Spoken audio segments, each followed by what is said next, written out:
जशपुर के शान रे।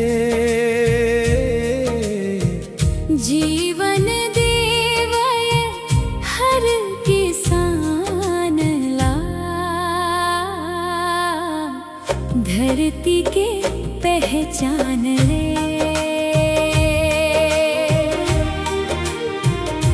इब नदी के पावन धारा, जशपुर के शान रे। जीवन देवय हर किसान ला, धरती के पहचान रे। जंगल पहाड़ी खेत खारला, अमृत पानी देवे। इब मैया के महिमा गावो, जय जयकार करेव। जय जयकार करेव।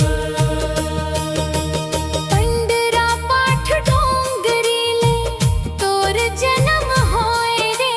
पंडरा पाठ डोंगरीले तोर जन्म होय रे। कल कल बहा धारा बन के धरती ला संजोए रे। हरियर जंगल सुंदर घाटी तोर संग मुस्काए।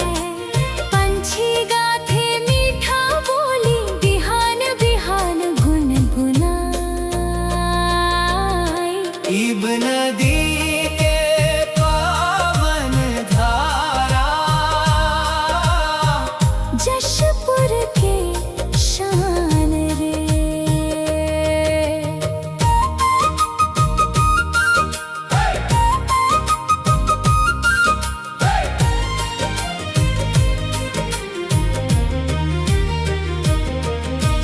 धान के बारी मक्का के खेती, तोर पानी ले लहराए। साग के बारी मिर्चा के खेती, तोर पानी ले लहराए।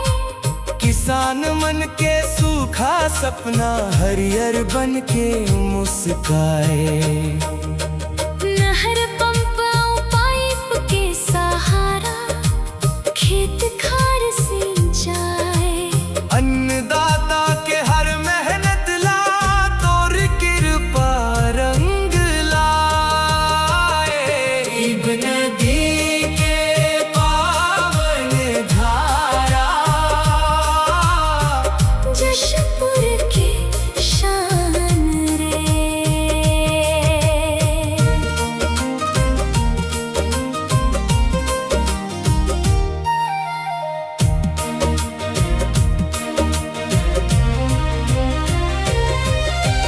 गाँव गाँव के प्यास बुझाथस, जीवन के आधार। सबे जीव के प्यास बुझाथस, जीवन के आधार। पशु पंछी और मछली मन के तैहस सुख के धार।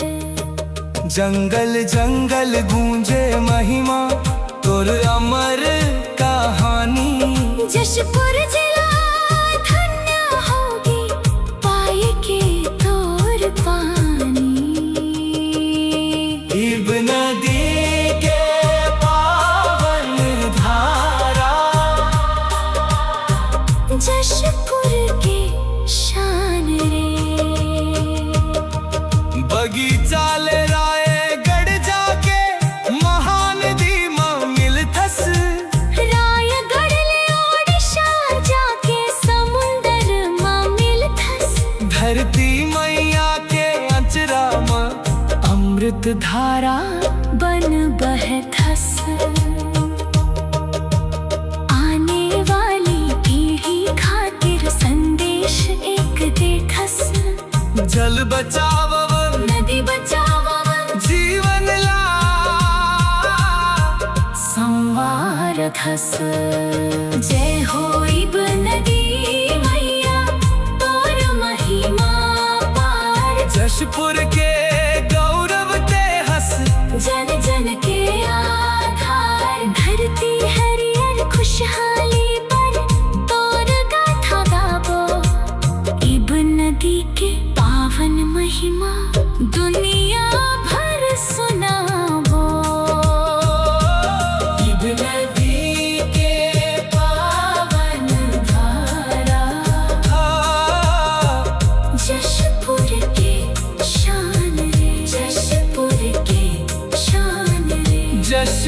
के शान है।